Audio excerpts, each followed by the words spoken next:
Hi, everybody. It's good to see you again.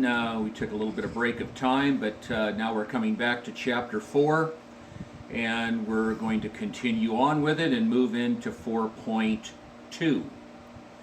Now, as you recall, in 4.1, we were looking at solving linear inequalities in one variable. And when we solved each one of those inequalities, we did three things. We showed the process to solve the inequalities. We then secondly took the solution and graphed it on a number line. And then finally, we expressed the overall solution using interval notation. Now we're moving into 4.2. And in 4.2, we're going to be taking a look at compound inequalities and solving them. Now here's the definition of a compound inequality.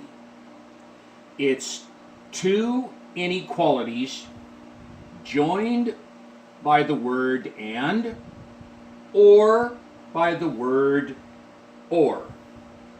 Once again, before we kind of leave this for a moment, compound inequalities are two inequalities joined by either the word and or by the word or. Now, we're going to begin by looking at the compound inequality that uses the word and. We're going to start with that one. And even though this word is not mentioned in the textbook, it just could be a situation to where they're just no longer using it. But I can recall when I was working with compound inequalities, they were synonymously called conjunctions. And I'm not referring to a conjunction as the part of speech. I'm talking about the word conjunction when it's linked to inequalities. Very simply put, a conjunction is a compound inequality that makes use of the word and. The two separate inequalities are joined by the word and. Now I'm going to break away from this board for a minute, and we're going to talk about a prerequisite to solving conjunctions. Those compound inequalities that are joined by the word and. And this prerequisite that we want to talk about briefly is known as the intersection of sets. Maybe there was a time in your math background to where you studied set theory. One of those items in set theory is a relationship that can be discussed about two different sets and how they're related to one another. Well, one of those ways that sets are related is by their intersection. So this is called the intersection of sets. And here is what we mean by the intersection of sets. The intersection of sets A and B, written A intersect B. So the symbol in between the two sets is an upside down U or a hump. This symbol, you'll need to get aware of it, stands for the intersection of two sets. So the intersection of sets A and B, written A intersect with B, is the set of elements, here's the key word, is the set of elements common to both set A and set B. I again circled the word and because you'll often see the word and when you're talking about the intersection of two sets. The intersection of set A and B is the set of elements that are common, that are commonly seen in both set A and set B. Now, just as a side note, set A intersecting with set B, written in, we haven't seen this in a while, but we've dealt with it, written in set builder notation is the set whose members are X, such that X is not only an element of A, but it is also an element of B. X is an element of A, and X is an element of B. You might have studied Venn diagrams. I've written a sort of a tiny one right here, where set A is intersecting with set B. The point of where they intersect is right in this spot right here. And where you see this red, this represents all of the elements that are commonly seen in both set A and set B. That's what we mean by an intersection of sets. So I've got 4 little examples down here that we are going to find the intersection of. Folks, just think as we look at number 1, when you're looking at the set whose members are 3, 4, 5, 6, and 7, just think of this set as set A.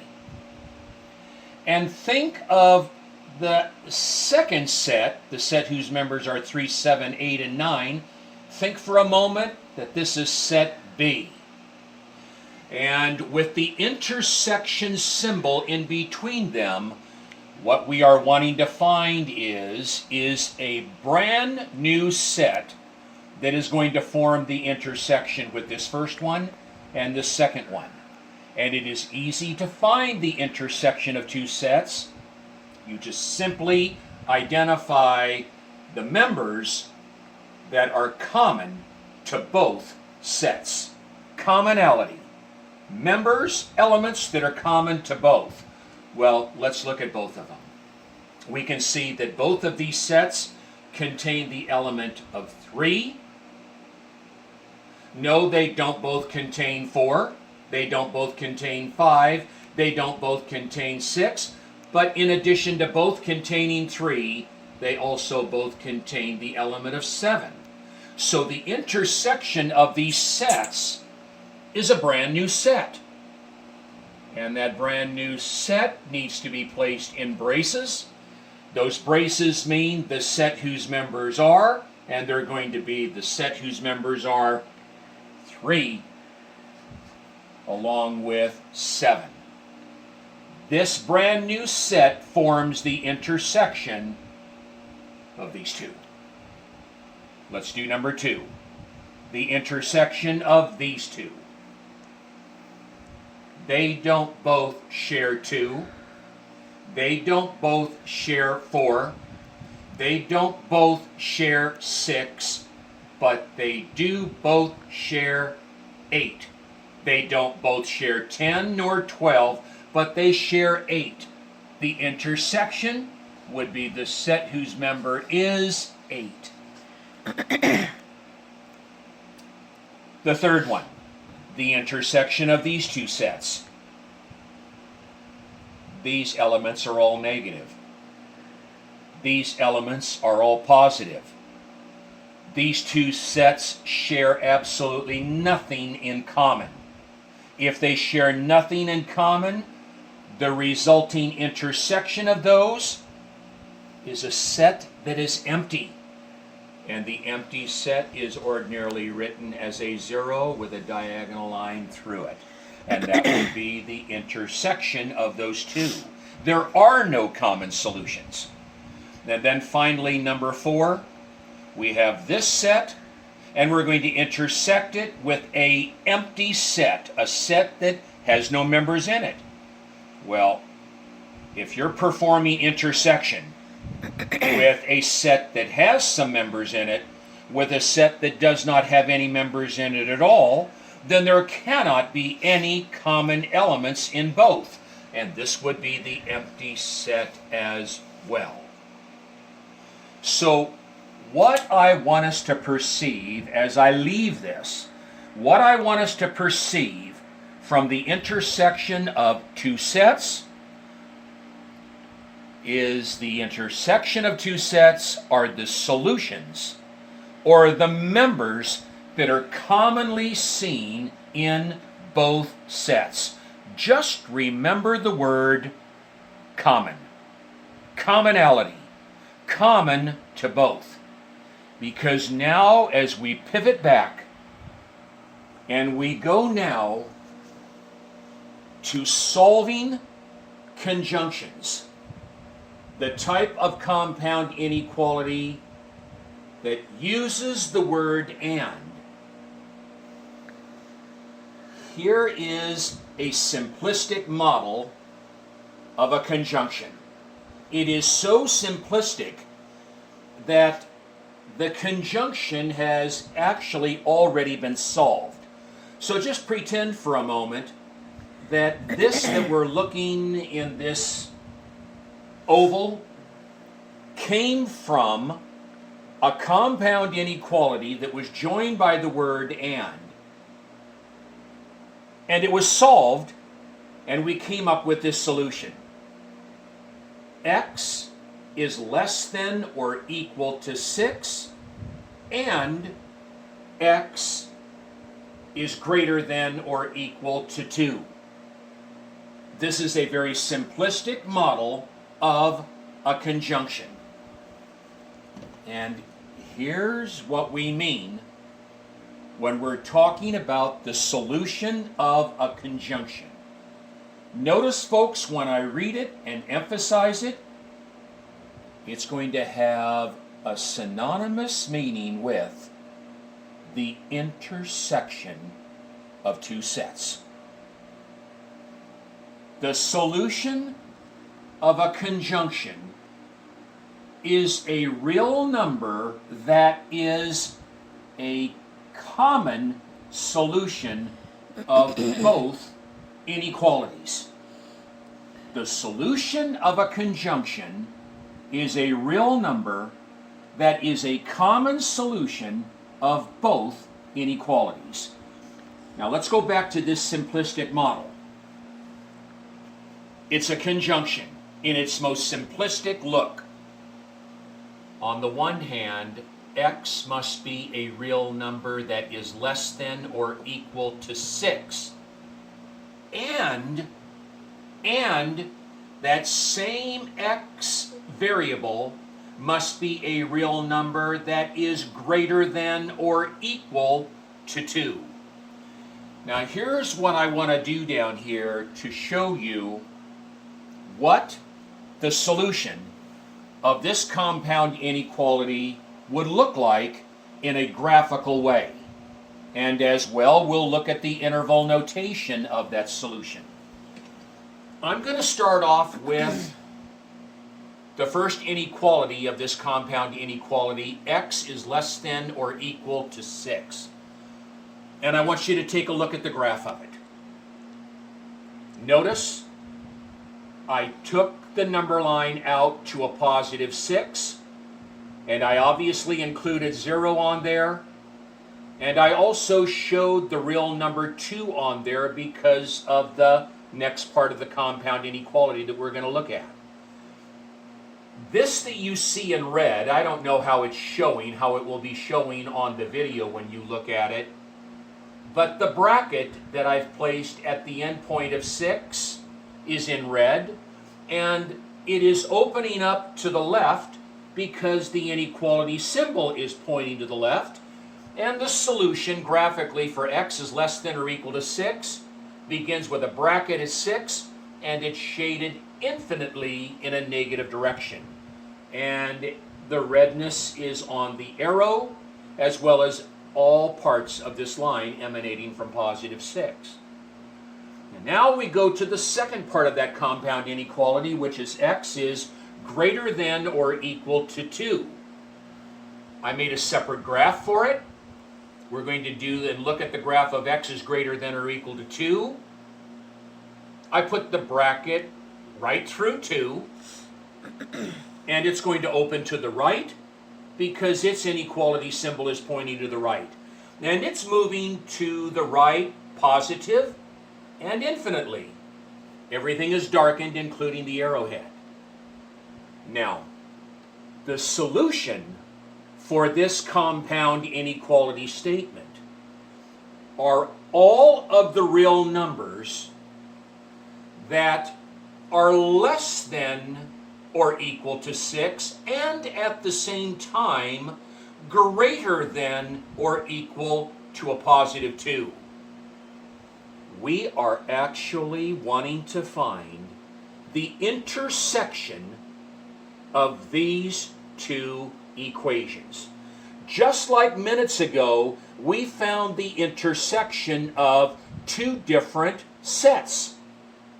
We're now going to look at the intersection of two linear inequalities that are classified as an overall compound inequality. The intersection of these two would be all of the real numbers that would be less than or equal to positive 6 and at the same time greater than or equal to positive 2. If you were to study both of these graphs, the common solutions would be the portions of each graph that they have in common. They don't have any of these real numbers in common, and they don't have any of these real numbers in common. But what they do have in common are all of the values that are less than or equal to 6 and greater than or equal to 2. And this is that graph. It begins at a bracket at positive 2 and it ends with a bracket at positive 6, and all of the real numbers that are found in between there, along with the 2 and along with the 6, form the solution of this conjunction. And it's an intersection of sets.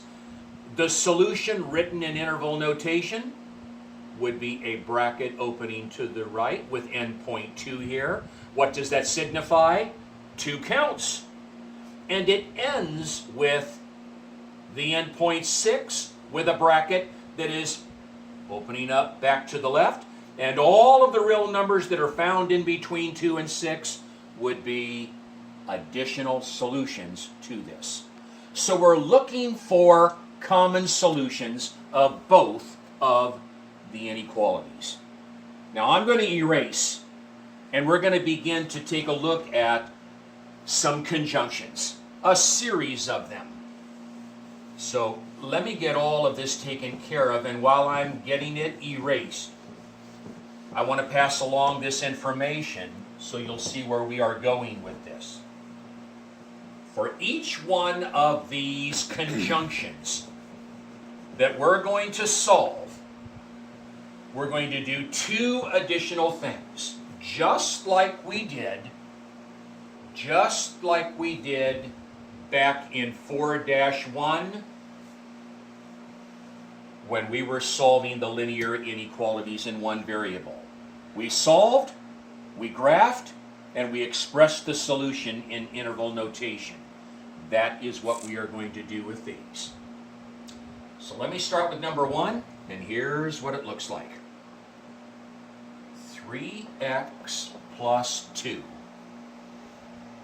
is greater than -4 and 2x minus 1 is less than 5. A compound inequality statement joined by the word and. Folks, you see the word and, you need to say conjunction. A conjunction deals with and. Now, we're going to start with the first equation. Think of it as your first set. And we're going to solve this and find all the real numbers that will satisfy this inequality. -2, -2. 3x is greater than -6. Don't have to worry about reversing because we're going to divide both sides by a +3. So over 3 we'll now get the solution of our first equation. X is greater than -2. I'm going to write down the word and right about there. And now let's go over to the second equation and solve it. Think of it as the second set. We're intersecting both of these sets. We're going to find the intersection of both of these equations. Let's solve this one. +1. +1. 2x is less than 6. Over 2. There's no reversing. Over 2. And here we'll write it right after the word and. And x is less than 3. Here is our solution. Notice it looks just like the simplistic model that we had just looked at. Now we've got our solution, we've done the work. Now we're going to graph, and then we're going to express the solution in interval notation. Now people, this time I'm not going to make 3 separate graphs. We're just going to make one, and we'll show you exactly how it goes. Make a number line. Make it long enough so we can clearly see what we're doing. On that number line, the first coordinate value that we want to put on there is 0. Now take a look at your endpoints first. This endpoint is -2. This endpoint is +3. If we were to stick maybe 0 with a little tack mark, a little mark right there, and label it 0, to the right of 0, we'll put +3. This endpoint here. Put it really anywhere you want to put it. Open it up a little ways. Take it out a little ways to 3. And now we'll go back to this endpoint from this first inequality, and we'll plot it. And -2, maybe right about here. You want to try to locate it in the location of where it would go. You do not need to show -1. You do not need to show +1, +2. You need 0, and you need the 2 respective endpoints. And now, I'm going to kind of go blue right here. On the one hand, it is saying that x must be greater than -2. So we're going to begin at -2. We know our graph is going to have a beginning right here. It's going to begin at -2, and it has to be greater than -2. So whatever device we're going to put through that -2, it's going to have to open to the right. It has to open in the direction that that is pointing. And because there's no equal sign, we use a parenthesis. So we'll put a parenthesis. I'm going to try and do it in blue. And we're going to open it up to the right because that inequality is pointing to the right. At the same time that x must be any real number that is greater than -2. All of these. Let me just scan it with my hand. All of these. These are all values that are greater than -2. All of those. At the same time, however, that x must be greater than -2, x on this other side must be as well less than 3. it must cooperate with this inequality solution right here. X must as well be less than 3. So you come over on your number line to the endpoint of 3. And we're going to put a parenthesis again because there's no equal sign. But in this side, X must be as well less than 3. And because it's pointing to the left, the parenthesis has to project to the left. So on the one hand, X must be greater than -2. And at the same time, it's got to be less than 3. Your solution, you shade in the number line in between those two endpoints. There's the graph. None of those, they're not part of the intersection. Those. Does -2 count? Does not. Does 3 count? Does not. Because neither one of them had an attached equal sign. It's only the values in between. And now when we go to the interval notation, folks, you're looking at it. You bring down a parenthesis, and next to that parenthesis, you put the smaller value endpoint. Comma, you put another parenthesis, and next to that parenthesis, you put the largest value, which is the endpoint 3, and this would be the interval notation. The graph, the solution.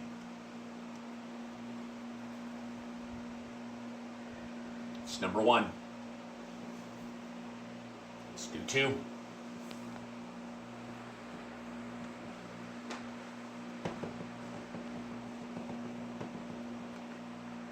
Number 2. 6 minus 5x is greater than 1 minus 3x, and, so there's your first. Now the second one. And 4x minus 3 is greater than x minus 9. So 6 minus 5x, I want to make sure that I'm copying it down right, is greater than 1 minus 3x, and 4x minus 3 is greater than x minus 9. There's and, conjunction. There's the first set, there's the second set. There's the first equation, there's the second equation. We solve this one for x. There are x terms on both sides. To the left, like 4.1 told us. So we want to move that -3x over to the left-hand side, and we're going to take that +6 and move it over to the right. We want the variable terms on the left, and we want the constant terms on the right. +3x. +3x. Move the 6. -6. -6. Draw the line. On the left-hand side, we should only have a variable term now. Constants, gone. -2x is greater than +1 coupled with a -6, -5. The 3 x's go. Back up, that was a -2x. All right, next step, we've got to divide both sides by a -2. You're going to have to reverse. So I'm not going to put a fraction bar there. I'm going to bring it down in a fresh way. -2x divided by -2. Reverse is less than -5 divided by -2. Here's our first initial solution. X must be less than negative divided by negative. It must be less than 5/2. There's our first. Let's mosey on over here. Bring down that word and. We're going to move this 1x from the right-hand side over to the left. And we're going to move that negative 3 over to the right. Minus 1x. Minus 1x. Positive 3. Positive 3. 3x on the left is greater than, they cancel, negative 9 added to a positive 3, negative 6. Don't have to reverse. Over 3, and x is greater than negative 2.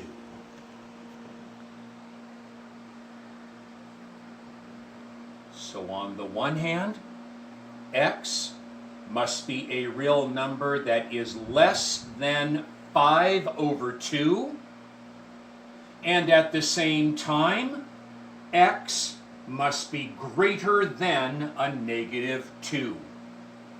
Let's go to the graph. Arrows on each end. Let's get 0. Now on the one end point, that's 5 over 2. And folks, 5 over 2 is 2.5, 2.5. So I'm going to do this. I'm going to show this as possibly 2, and maybe this as possibly 3. And the key point that we want is this point right in the middle. I'm going to put a darkened point kind of right there, and just label that as, just so it's kind of there. Now folks, if you don't want to show the positive 2 nor the positive 3, that's fine. That's fine. The end point is 5 over 2, which is 2.5. The other end point is negative 2. So I'm going to carry it out right about here. Okay. On the one hand, x must be a real number that is less than 5 over 2. So we're going to be using a parenthesis. It's going to have to be less than 5 over 2, so the parenthesis is going to have to emanate at 5 over 2, and it's going to have to open up to the left because the inequality symbol is pointing to the left. So I'll use black.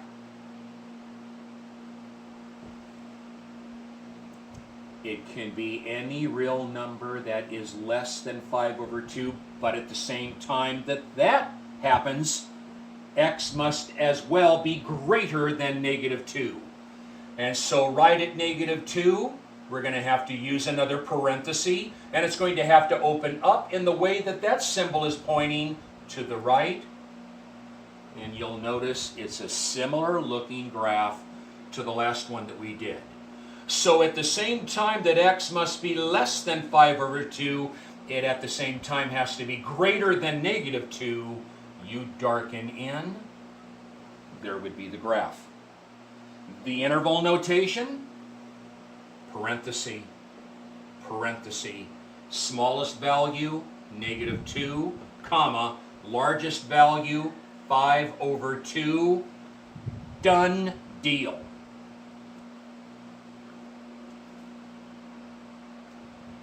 Now I want to mention something before we go to number 3. What you just saw on problems 1 and 2, you saw the common looking graph. This is the common type of graph that we would ordinarily see. I mean, we could have brackets instead of the parentheses. But you see, ordinarily the graph for a conjunction is a coming together of common solutions. But that's not always going to be seen. And if I remember how I copied these problems down, when we take a look at number 3, we as well will see an intersection. But it's going to look a little bit different, and we kind of have to be on our toes when we look at it. So, number 3. x plus 2 is less than 5, and 2x minus 4 is less than negative 2. And conjunction. We want to find common solutions. Let's solve this one. Negative 2, negative 2. X is less than 3. And here, positive 4, positive 4. 2x is less than 2. Negative 2 added to a positive 4, 2. No reverse. Over 2, over 2. And here's the second part. And x is less than 1. You'll notice something about this overall item that we have here. I'm circling it because I want you to look at both of those intervals that are being identified. Notice that the inequality symbols are the same. X must be less than 3, and x must be less than 1. I'm going to put a box kind of right here because in a moment we're going to write the more simplified answer. But let's go to our graph so we can show you exactly what's going to happen. Let me put 0 maybe right about there. And we're going to take this graph out to a positive 1 and a positive 3 because those are the respective endpoints.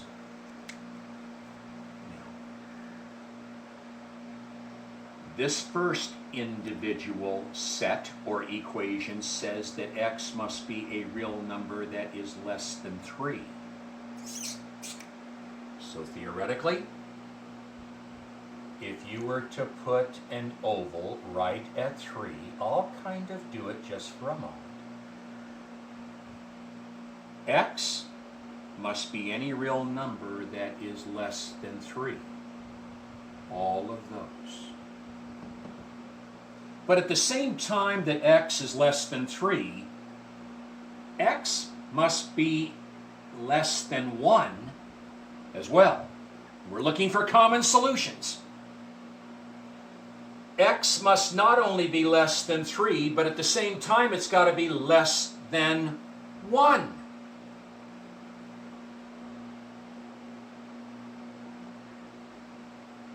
Now we're interested in the common solutions of both. Folks, you can't take any of these. You can't take any real numbers that are less than 3 up to the point of positive 1. You can't take any of those because those solutions would not be in common with all of the solutions that are less than 1. They would not be common. The only ones that are common would be the real numbers that would be strictly less than 1. You see, let me kind of put the ones that are less than 3. They're these. They're these. And here are the ones that are less than 1. These.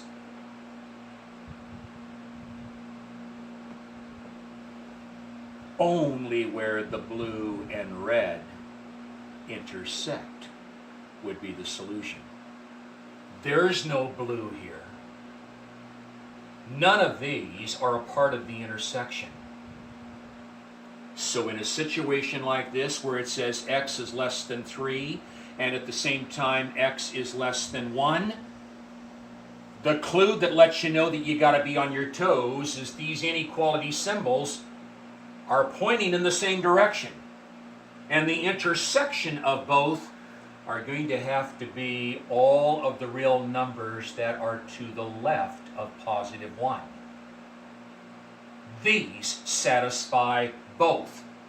These satisfy both. So the graph would not elicit any of this. The graph would be all of the real numbers that would be less than 1. And in this box, the true solution would be x is less than 1. You would not leave it in this formation. It wouldn't be this any longer. It would strictly be x is less than 1. I had to get this in order to be able to perceive this. The interval notation, you got a parenthesis here, and you're putting 1, a comma, and we're going to take all of the real numbers that are moving in a negative direction infinitely, and this would be the interval notation for this one. There is an intersection. It just looks different. But there is an intersection. It's all of the values that are less than 1. It cannot be these. That would only satisfy one of these. We're interested in the solutions that are common to both. These are the solutions that would be common to both. Now, one more at this stage right here. One more. And then we'll stop it for a bit.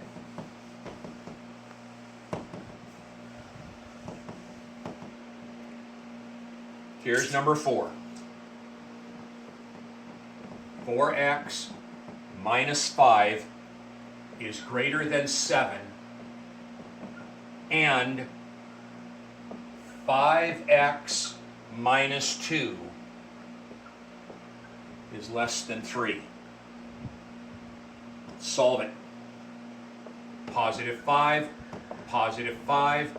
4x is greater than 12. Don't have to reverse.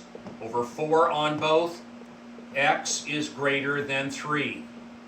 And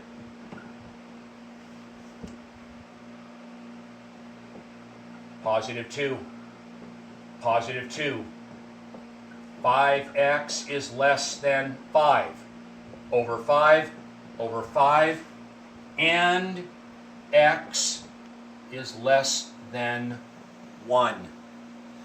On the one hand, the value of x must be a real number that is greater than 3, and at the same time, x must be less than 1.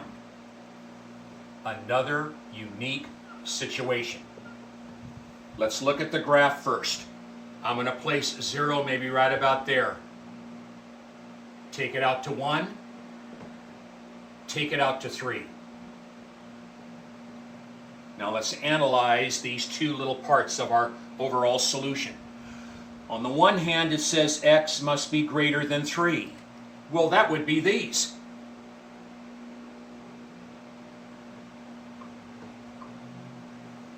And at the same time that x is greater than 3, x must be less than 1.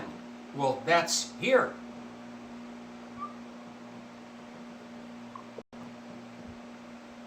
There is no intersection whatsoever. There has to be an intersection if we see the word and there is no intersection of real number solutions.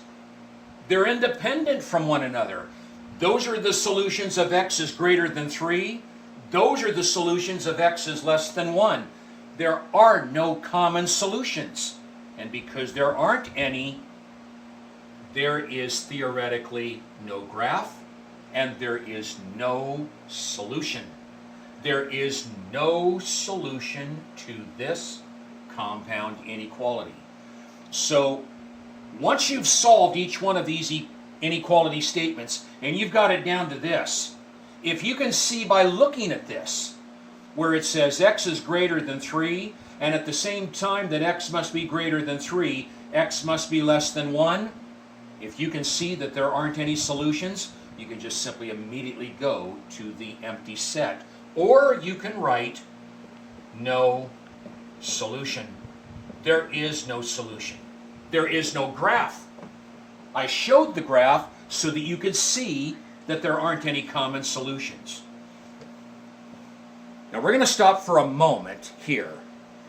And when we return in the next video, we're going to stay with conjunctions for just a little while longer, and you're going to see a different look to the conjunctions that we will return to when we rejoin you in a few minutes. You take care of yourself right now. You can wipe the perspiration off of your forehead right now. But we'll join you in a few moments. Bye-bye.